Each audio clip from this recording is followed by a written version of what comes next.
Welcome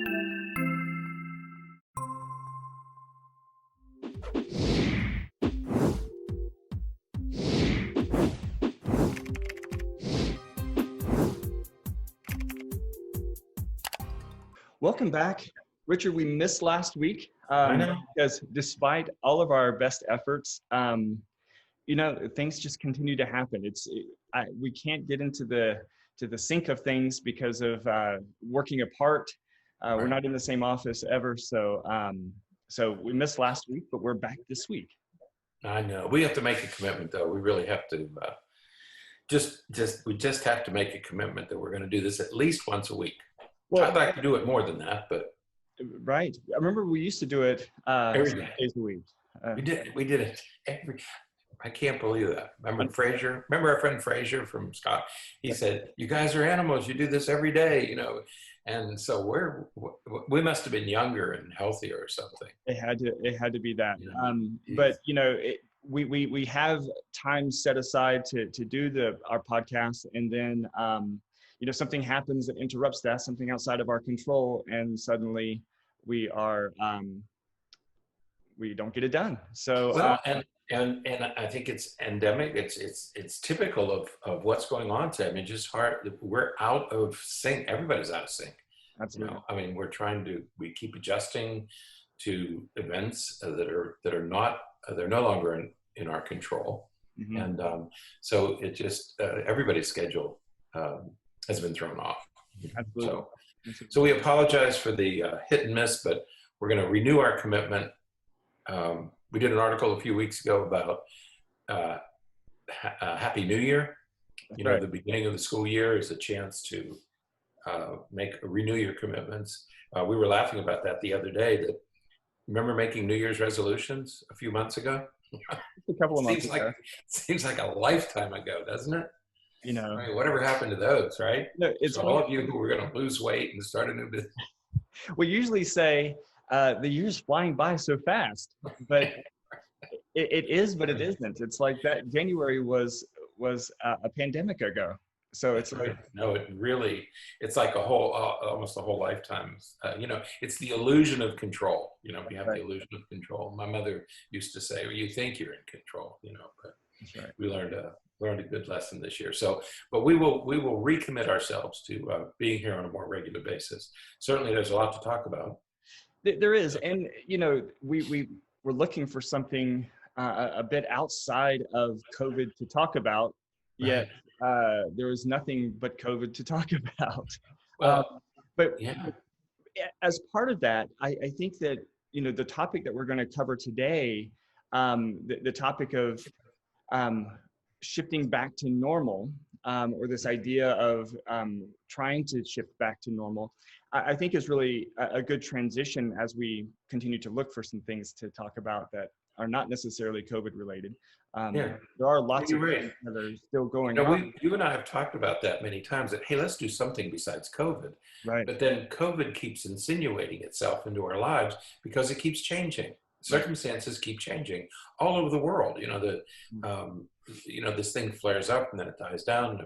So it's a constantly changing topic, and everybody is sort of interested in it. So we're going to try to talk about other things, but right now we're still stuck on this ever-changing topic of COVID and how we should manage it. At least now, we're not talking just about it. We're talking about how best to manage it. And as psychologists, that's what we're vitally interested in, is how do you manage the emotional aspects of this disease, of this disorder? Right, because there's a lot of anger, there's a lot of discord, there's a lot of confusion and sadness and frustration and being overwhelmed. There's lots of different emotions that are happening right now, especially with the start of school.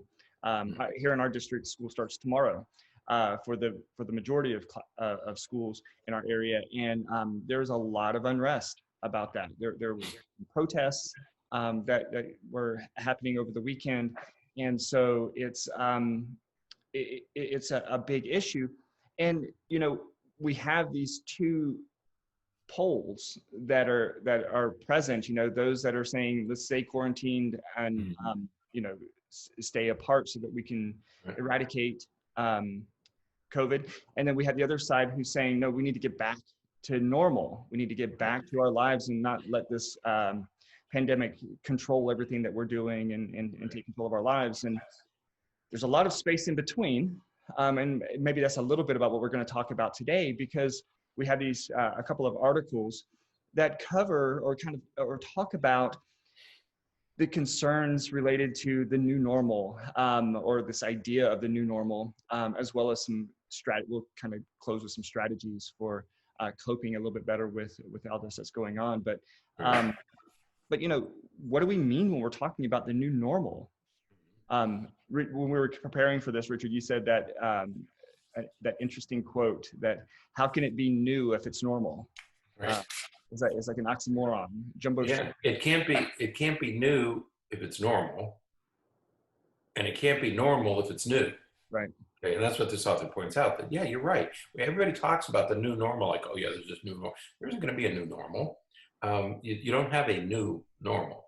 Right. And what she argues, and I think what people are beginning to sense, even amidst all the fear with schools reopening and all the consternation related to that, is that she is arguing, and I think she argues persuasively, that we shouldn't embrace the idea of a post-pandemic new normal. Right. Because she said that's not what it's going to look like. It's not. We're not going to change. We're not going to be living 2 years from now the way we're living right now. Right. So don't harbor that illusion. But the other thing I like about her approach is she sort of a subtitle is the value of optimism in weathering the storm. And I think that's where we are today. I think we're beginning. I think we're all beginning to show the strains of this disorder. I mean, that's clear. There are emotional trauma, turmoil. You said something earlier today about what it's the effect it's having on all of us.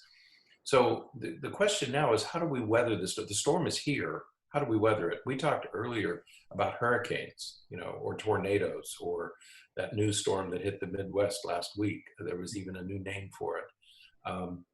But those are over in a couple of days. Even if the hurricane cleanup takes a week or so, but it's over, and then you do get back to normal. This is going on now for months, and probably we're going to be into the next year before it ends. So how do you maintain optimism while you weather the storm? And that's what we're going to talk about today. Right. Because I think that part of the distress that a lot of people are experiencing is that they like their life before. They like what they considered to be normal before. And so, yes, when everybody's talking about we're going to have this new normal, what we're saying between the lines is that life is going to be different than it was before. Well, if you really liked the way that your life was before, anticipating it being different or very different, that's going to be distressing, because we didn't really want our life to be different. And so a lot of the distress and a lot of the conflict, internal and external conflict that we're experiencing related to COVID, in many cases is related to this idea of, I don't want to change. I don't want a new normal. I want my life to be back what it was. Yeah, we really like routines. I mean, our bodies are made for routines. We have circadian rhythms. You sleep when it's dark, you wake up when it's light. So biologically, we like routines. We settle into routines and we get used to routines. And if they're thrown off, either with taking a 22-hour flight to Taiwan, jet lag and that sort of thing, you pay a little price for that. Okay, so here we are in the middle of this pandemic, and it has disrupted all those routines, plus the danger factor, and not only for yourself, but friends and family who might be at risk. So what she tells us in this article, first of all, she said, but we're going to weather this storm because this storm, this COVID, is going to be with us for many months. Right. It's not going anywhere. We're going to be doing this for the rest of the year, for the rest of this calendar year, and into 2021. Okay. We are weary. There's something called crisis fatigue, okay, that we're all beginning to experience. We are frightened. This is a deadly disease. This isn't something you get and recover. Even if you recover, what we're beginning to understand now is that even if you recover, there are symptoms that persist emotional, neurological. People are complaining about things that go on for months. Symptoms persist for months. Also, it's going to get worse. We are entering flu season. We're in hurricane season, okay? Every time there's a tropical depression, if you don't live in Florida or Louisiana or Texas, you don't have a full appreciation for the fear that hurricanes strike in the hearts of people who live in this part of the country.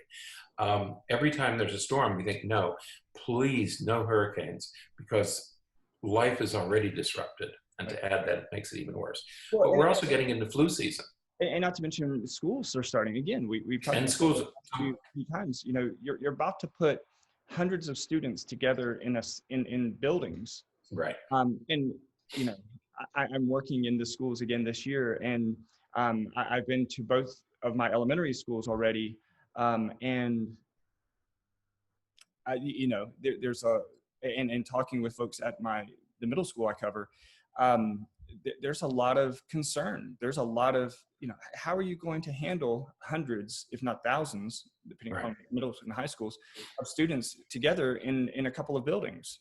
That's right. No, and so that's striking fear, because our governor mandated that every school in the state had to open on time. Okay. Now they're not going to be as full as they were, but when you start putting all these kids together, adults and children, you're inviting increased infection rates. Okay, so that's a fear that we have. We're also entering flu season, so flu itself is going to increase. So all flus are going to increase because of the time of year follows flu season, and then there's increased anger. And we see that coming up over and over again between the deniers and there's a group we call the deniers, that this is really a hoax. And then there are the compliers, the people who are social distancing and wearing masks. And these two groups are starting to struggle with each other. And there's some news reports coming out now. This anger is starting to boil over. So this thing is going to be around, and it's going to get worse, but we need to learn how to manage it. And this author, and we agree with her, is that there is cause for optimism that we're going to get to a new place eventually. Right. So, but in the meantime, we have to live in this clean, sanitized, socially distanced, quarantine world to protect our physical health. And if in trying to do that, we are putting a lot of strain on our emotional health. So we are sacrificing our emotional health for our physical health. Okay. And it's taking an emotional toll. Okay. Yeah, absolutely. And, you know, and you can see it in people, see some of that struggle in folks. I'm coaching again. So my soccer season just started, and we've had a few practices, and I'm coaching a U12 girls team. And, you know, you introduce yourself to the team, and, you know, you're talking, and the players want to come up and give you a hug, or they want to give you a high five or something. And you can see them move in that direction and stop, because they're all making that transition, because, you know, they're trying to make that adaptation. They're trying to adjust to all of this. And it's still an adjustment. It's still different. But you know, we'll get there. I saw a video of you don't like American football, I know. Football for you is done with your feet, but as appropriately enough, but American football. And I saw a video of a college football scrimmage. You know, they have these beginning of the year scrimmages. And it was almost comic, because the teams are on the field, the stands are empty, right, and the players, the sideline has been expanded to almost the entire length of the field, and every player is sitting on his own chair, and every player has a backpack full of water and supplies that they're going to need for the game. It was almost comic. It was like somebody dreamt this thing, but that's what football is going to look like this year. If it's played, that's what it's going to look like, and it's just bizarre. That's what they're doing in soccer stadiums. Is that the stands are empty, right, but the players who are sitting in the dugout or on the sidelines, they're sitting in the stands, like behind the dugouts, spread out. you Oh, know, they're in the stands. yeah, They're yeah, actually in the stands, right? yeah, they're like spread out. So it's interesting. Right, right. Well, anyway, so we have this. If we look at the history of pandemics and we listen to the daily updates, um, we can become a little bit optimistic if we focus on return. We're going to return to the world that we knew before this thing struck. Okay, our lives are going to go back to that. It's not going to look appreciably different. It looks different now. It's not going to look different later. We live in community.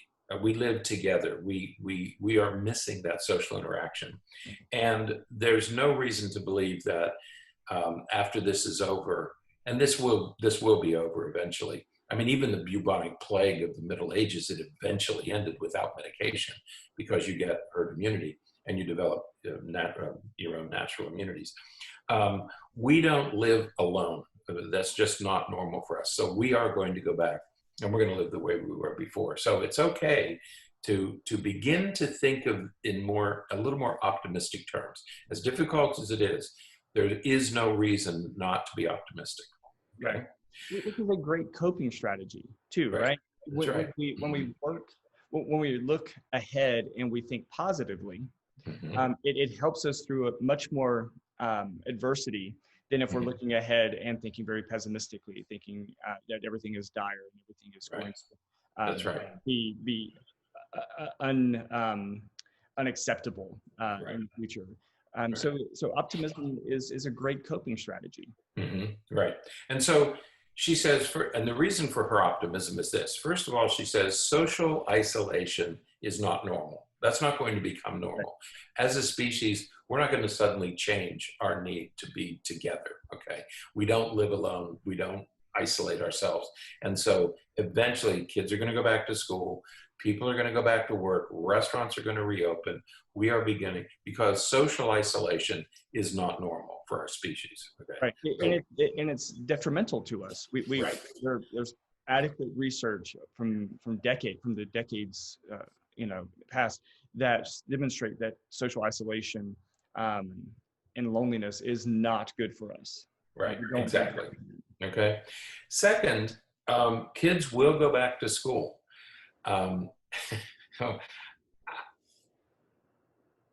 Look, remote learning isn't working.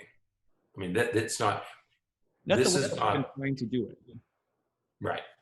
We can't. It's not successful with very young children. Right. Okay, we know that. It's very difficult to implement because parents are I mean, the way our country is structured it's structured around kids being in school all day. And there's a reason for that, because we had to put them someplace else so that their parents could work. Right. Right. And so we developed a social system based on kids. We had what do they call it? Mandatory. We mandated that children must remain in school until they're 16. They're all over the country. And that was done way back at not the turn of this century, the turn of the last century. It was not like in the 1890s that we had mandatory school attendance. We had to get, first of all, we didn't want children competing for jobs that adults should have. Okay. So what do? Well, you put them in school. And second, we needed to get the kids out of their homes and someplace else so that their parents could work. Right? And so that's not going to change. That social structure of kids being in school is not going to change. So not only does remote learning not work well, and we don't have the structure for remote learning. You mentioned some data the other day of one of your schools where you say, well, kids they can be at their computers. Well, first of all, they don't have computers. I mean, okay. Yeah. And second, they don't have high-speed internet, if they have internet at all. Right. The school districts are making a tremendous, making a lot of purchases of data, equipment, devices. That's the word I was looking for. Schools are. They're iPads and Chromebooks and all kinds of different devices that can be given to students to use at home, because there are thousands of students choosing home-based learning, but you're right, they many of them don't have the the equipment that they need. There's some of the services that are providing free internet for those families that they can get the information to and get the equipment to and all that kind of stuff. But yeah, you know, if it was mandatory to go wireless or to go paperless, and everything is web-based, you know, you're going to lose a lot of students because there just isn't. Right. We tend to think that everybody has access to these things, and you know, right down your street, wherever you live, right down the street, there are people who don't have internet, that don't have computers. Right. And if you have, let's say you have 1 or 2 computers in your house. If you have 3 children of school age, you need a computer for each child. Right. And during the closure at the end of the 1920 school year, there were kids trying to do this with cell phones. Right. It's very unstable, but it's also how do you educate yourself on a cell phone? Okay, Right. That's not what it's meant for. And that's just the hardware. We don't have the hardware. We don't have the infrastructure. The other thing is, who pays for all this? Right. You know, when you say, well, we'll give each student a Right. computer, think about the numbers. Think about the scale. Or let's provide. Is it 5G now, what people are going to be working on? Let's provide access to everybody. Who pays for connecting all that stuff? Right. Okay? All around the entire country, including those states like Montana and Idaho, where people are scattered on farms and villages. Right. And you know, and then you have all those who are really worried about, you know, not to bring too many political issues into it, but you know, then you have everybody who's concerned about socialism, and okay, well, so should the government provide free internet to everyone so that everyone has access?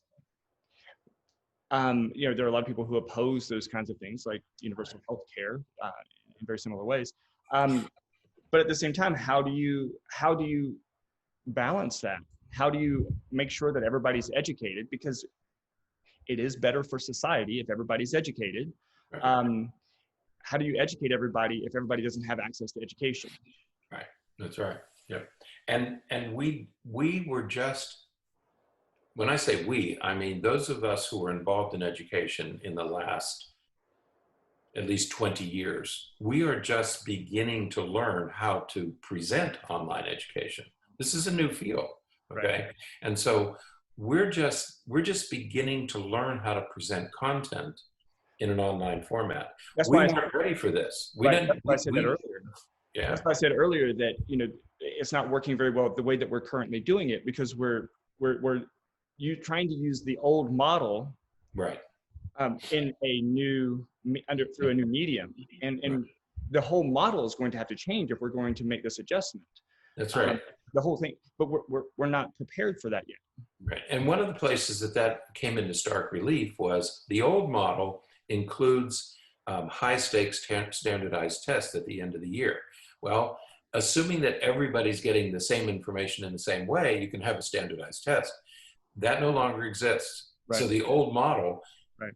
has collided with the new way of doing things. Right. And that's just one example. Right. But yeah, school is going to look like it did a year ago. Right. Okay. It's gonna go back to that. Okay? That was a great transition back to the topic, because we got off on a tangent. Right. So kids are going to go back to school. Third, parents are going to go back to work. Yeah. We are learning how to keep factories, make workplaces safer. Mm-hmm. When we say workplaces, we're talking about stores and restaurants and bars and shops. We're also talking about manufacturing companies, because that's where we have seen a surge, like in the meat packing plants right. and in manufacturing. That's where there is a lot of illness, is in those places. But we're learning how to manage that. Okay, right. People will get better and better at doing that. So people who can work from home will continue to do so, and those who must go to a place like a meat packing plant or a box factory or a canning factory, we're going to learn how to keep them safer. So the parents are going to go back to work. Okay.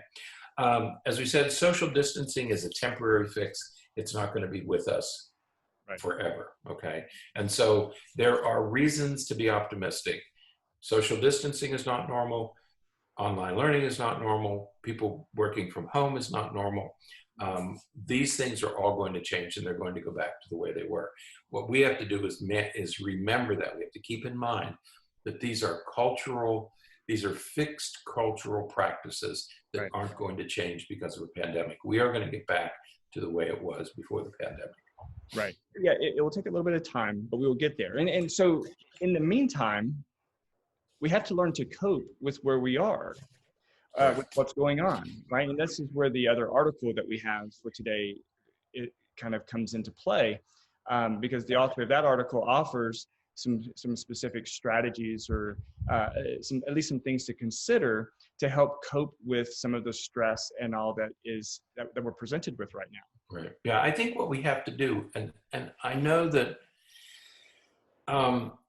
there are times when you do I can feel myself getting overwhelmed at times where you just say, I just can't do this anymore. I mean, it's just so many adjustments, so much denial in the sense of you're denying yourself things that you really want. You know, you get to the end of the work week and you think, wow, I'd really like to go out and be with friends tonight, and you can't. Okay, so you're denying yourself.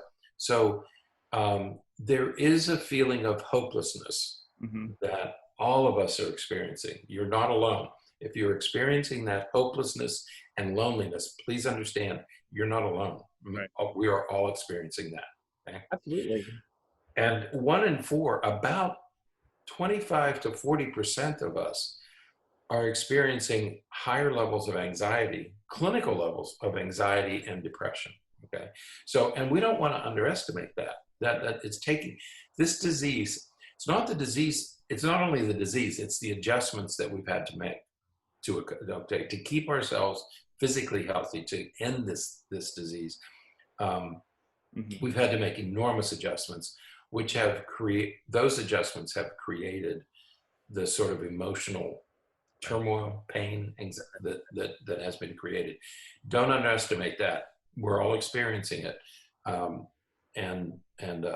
don't ever underestimate the emotional price that we're paying for this. Okay. Absolutely. And that's why it's important that we take care of ourselves during this time, so that we can at least mediate some of those effects and minimize the impact that they're having on our functioning and our ability to, accomplish the things that we do still need to accomplish. We were joking at the beginning of the podcast about how difficult it is to schedule, because we're not working in this, I think we've talked about this many times in previous podcasts, but you and I would be together at the office at 3 or 4 o'clock in the morning, and one of us would just walk into the other's office and say, "You ready? We can record," and we could just turn everything on and start recording. Now, I don't remember the last time I saw you face to face. No, we don't. And so we have to try to coordinate in different ways. And it's very easy to allow things that we know we need to do and want to do, and things that energize us. Like we really enjoy doing the podcast. And it gets distressing when you realize that it's Sunday night and we didn't record a podcast for the week. And where did the time go? And so we have to be really mindful of what we're allowing to slip by, because of just this adjustment that we're still, 6 months later, still trying to make. Right. Yep. And so with these high rates of especially anxiety and depression, anxiety at 25%, depression at 50%, all of us are experiencing that. This crisis is not just medical and economic. I mean, we talk about the medical cost, the morbidity and mortality associated with the pandemic. We also talk about the economic cost, but there's a psychological cost. There's an emotional cost that we're all paying as well. And we can't forget about that. Right. So this article is based on a study that was done in Germany. Remember, the pandemic arrived in Europe before it arrived here. So this was a study done beginning in December of 2019 and to May of 2020. And it was done on almost 1,000 adults that were questioned about how they managed, what did they do to manage the pandemic, and who did it successfully? What were the things that people did that managed it successfully versus those who had more difficulty. Okay. And we talk about, in psychology, we talk about something called positive reframing. Okay. One of the things that we use, but they list 6, let's see, 1, 2, 3, 4, 5, 6 ways that you can, that if you incorporate these, if you use these things, you're likely to have a better outcome. You're better able to manage the psychological cost that the pandemic is taking. Yeah. Okay. The first one is active coping. Right. Okay.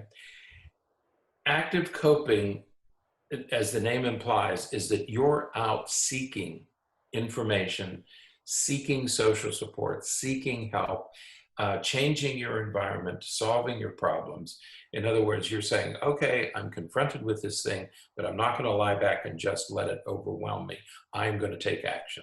Right. When I talk to patients about this kind of thing, I refer to it as intentional coping. You have to be intentional about it. It's not going to happen on its own. It's not going to, you're not going to, wake up one morning and suddenly feel, 100% better.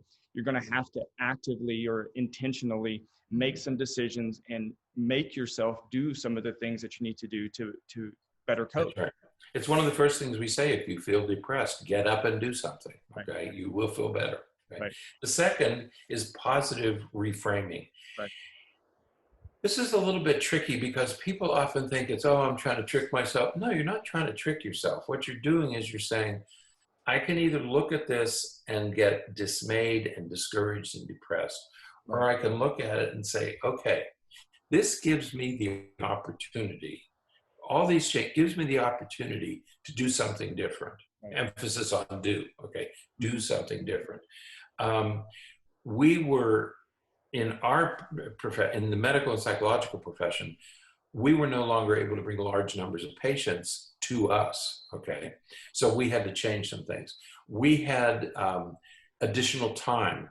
Use that time for something constructive. In other words, you can look at it. You can look at everything. It's a glass half full versus glass half empty approach. You can look at it as, oh, the glass is empty.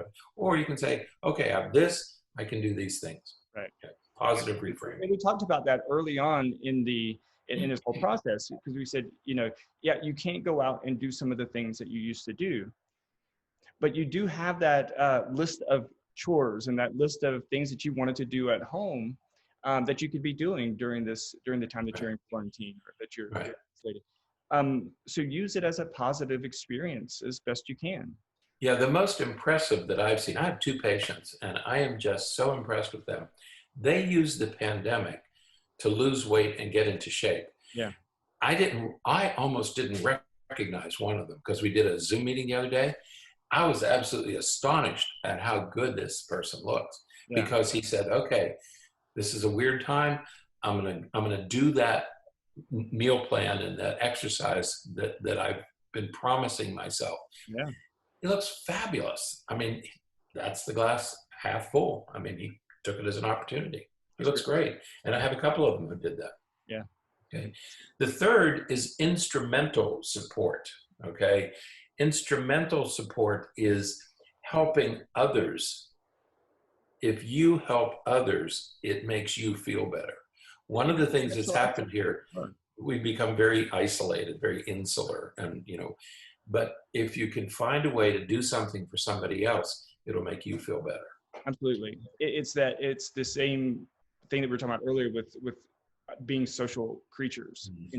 Right. We thrive when we are interacting with other people, and part of that is helping other people. Part of that is engaging and feeling connected to other people in that way, and so it makes sense.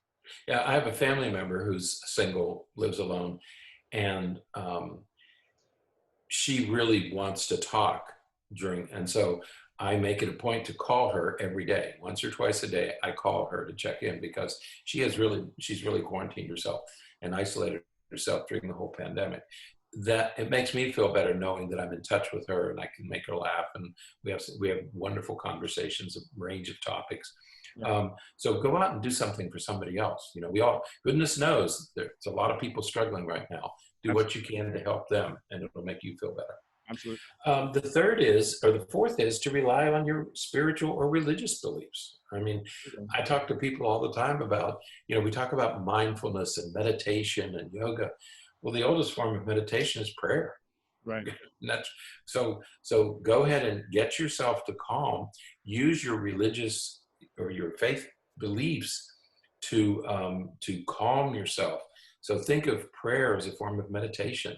Go to a quiet place. Do the things you normally do that sustain you. So go ahead and use your religious beliefs. And that will help with the optimism as well. Right, exactly. Curiously, there's something in our field called locus of control.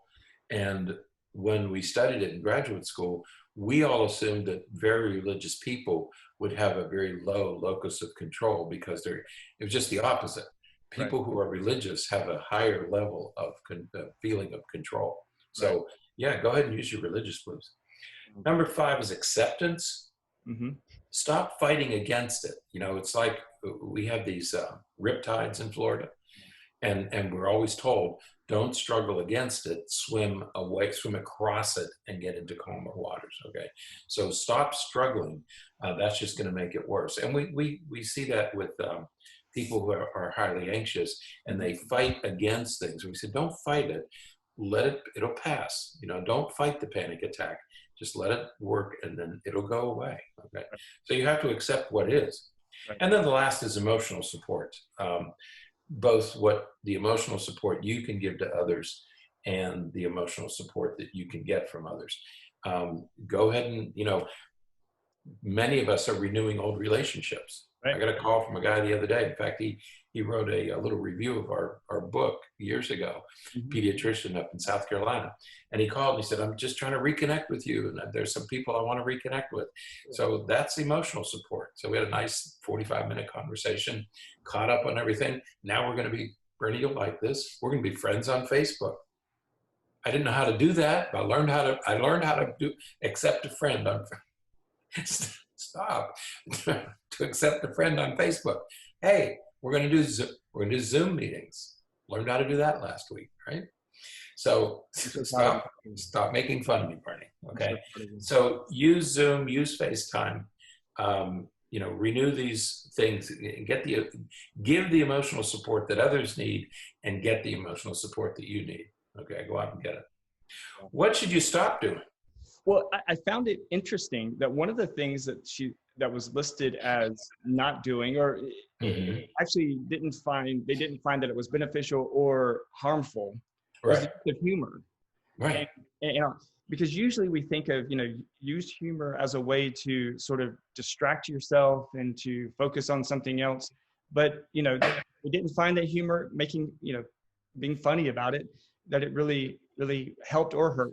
So stop making jokes about this, Berney. This is serious business. It doesn't hurt to make jokes about it. Well, and the other was trying to distract yourself, from it. It's not that it was bad. It's that it didn't have much of an effect. Right. Okay, so, but what should you avoid? The first thing is substance use. Okay, that's not the way to get through these things. Okay, if you're going to do these 6 things, you have to have a clear head. Okay, and so there is this risk of increased substance use. That's one of the things that we laugh about, how our eating and drinking habits may change during this time. Right. But please be careful of that. You don't want to resort to using substances, drugs and alcohol. Planning. We've talked about that through this practice. Be careful about making plans because chances are it's not going to work out. And then you get disappointed, and that makes you more distressed. And that makes it worse, okay? Venting, complaining about it, also doesn't help because venting or complaining has a way of perpetuating and making it worse. You start thinking about it, and then this happened and that happened. And it has a way of taking over and becoming larger than you intended. So keep the complaining and the venting, kind of keep that inside if you can. Right. And if you're doing some of those other things, being optimistic and things like that, then it's going to help with that anyways. So hopefully. Yep. And the last, of course, is denial. Don't deny that there is a problem. And there's always a temptation And I can feel it, and I see it in other people where they say, I'm just done with this, you know, and this is not going to, and you sort of deny the seriousness Right. of the problem. And you say, I'm tired of face masks. And we're all tired of face masks. We hate the way they smell. We hate that they itch. Mm-hmm. We're all experiencing that. But just remember, those surgeons who stand over you wear face masks for 8, 12, or 15 hours at a time. So we can do it. Don't deny that there's a problem. That doesn't help. So use these, and we're going to include these in the show notes, so you can look these up and take a look at them. Yeah, absolutely. The link to both articles will be in the show notes, so read them, and we'd love to hear from you if you have any thoughts or any other ideas about them. Right. And but we hope that they help, because, you know, again, thinking about, we're going to be adjusting back to normal. Right. And, you know, things may look a little bit different here and there, but, you know, grossly speaking, we're going to be back to normal. And in the meantime, we need to better cope with all that's happening. That's right. What the overall message is today. Yeah, and what we have to remember, what we're talking about here and what we're trying to prepare for, is that, number one, schools are going to reopen in some way, shape, or form. Schools are going to reopen around the country, beginning of the fall, beginning now. Second, we're approaching the holiday season. You know, we were laughing about this year's New Year's resolutions. In a few months, it's going to be holiday time again. Okay. And so get ready for, don't plan too much, because we have no idea. Right. We cannot predict what things are going to look like. In our practice, we're taking a month at a time. We knew at the end of July, we decided what August would look like. At the end of next week, we will meet with everybody and we'll decide what September is going to look like. And then we'll meet and decide what October is going to look like. We had to go out and do some, you were going to go out and do some shopping today, Kat, right? We did that yesterday, okay? And we don't go to stores anymore. You rarely go to stores. And so you walk into a store and, oh, there's Halloween. Okay, there's all Halloween stuff out. And so people are saying, well, we have to get that. Are we even going to have Halloween this year? Right. Yeah. Well, kids go trick-or-treating. Right. And so we don't know, right? This is August. That's 2 months and 1 week away. So be careful about planning anything. And then it's Thanksgiving, and then it's the holidays, the end of the year holidays.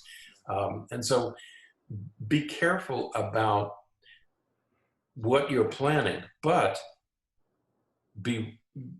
go ahead and make plans. Okay. Start to figure out how you're going to manage, to take active coping. Right. You know, what am I going to do for the holidays? And when you plan, just plan a few alternatives. We can do it this way, or we can do it this way if this happens. But you know, you have enough time to think about several paths that could be taken. Right. You know, before we end, there's a thing I think that is going to offer a possible solution. The NBA right now is playing basketball a few miles from here. The NBA always plays basketball.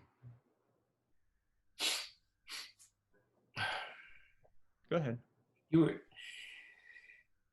They play a few miles from here, and they're in what they call a bubble. Mm-hmm. It's the NBA bubble. They're living together at ESPN, at Disney, okay, mm-hmm. the sports complex at Disney. Mm-hmm. So they brought all the teams together, but they're keeping them isolated mm-hmm. and not letting anything in or anybody out. So they're in a bubble, mm-hmm. but they're able to associate with each other because everybody knows that everybody's negative, okay? You can do that yourself. You can create your bubble. Who are the people that you're safe? My son has 2 young children. They're 2 and 5. They have one other family who have young children, and they're doing things very similarly. Right. That's the only family that they see because they know they're safe. So they've created their bubble. Right. Okay. So one of the things you might want to think about as you tire of social isolation is who's in your bubble. Are you sure that they're safe? You can't put people in the bubble who are going out to bars and restaurants and exposing themselves. So you may want to think about who can I put in my bubble? Who do I know is safe? And who do I know is going to protect me? Okay. And that would be your social network right now. So there are ways to do this if you do it carefully and do it thoughtfully and respect this disease. Right. It's a killer. It's a bad disease to get. And so respect the disease, but go ahead and create a life. It's going to end. I mean, we're going to get back to normal. But in the meantime, do what you need to do to get through it. And don't forget your psychological well-being, not just your physical well-being. Yeah, that's a great idea. So, all right, well, that's it. We have a couple of interviews that we're scheduling. That's right. So you'll see, hopefully you'll be seeing a few other faces besides just ours on the podcast coming up soon, at least if you're watching on YouTube. So, but we will do our best to be back again next week. Before you leave, all right. People are asking me, how can I see these podcasts? Mm-hmm. Where should they go to see these podcasts? We haven't said that for a long time. YouTube. We were talking about it earlier. What do you mean? YouTube. Mm-hmm. What else? Where? The Mental Breakdown? Right. Yeah. YouTube, the Mental Breakdown page on YouTube. So yeah, just go into YouTube, type in the Mental Breakdown, and you'll find us. It's youtube.com/the Mental Breakdown. Right. One word. Right. That's our page. I have people telling me, I can't find them. I said, no, just go to this place and they should all be there. Yeah, that's where they are. There's a lot of them there. There's a lot of videos there. So yeah, you'll find everything that we've done and recorded there on YouTube. So all set. So all right. Well, is that it? That's it. One more things. All right. So we're gonna be back next week. We will be back next week. You promise? As long as you do. I want a commitment. I need a hard commitment. I will be. I'll be here. Okay. All right. So until next week. Until next week. All right. Stay happy, stay healthy, and forget to be afraid.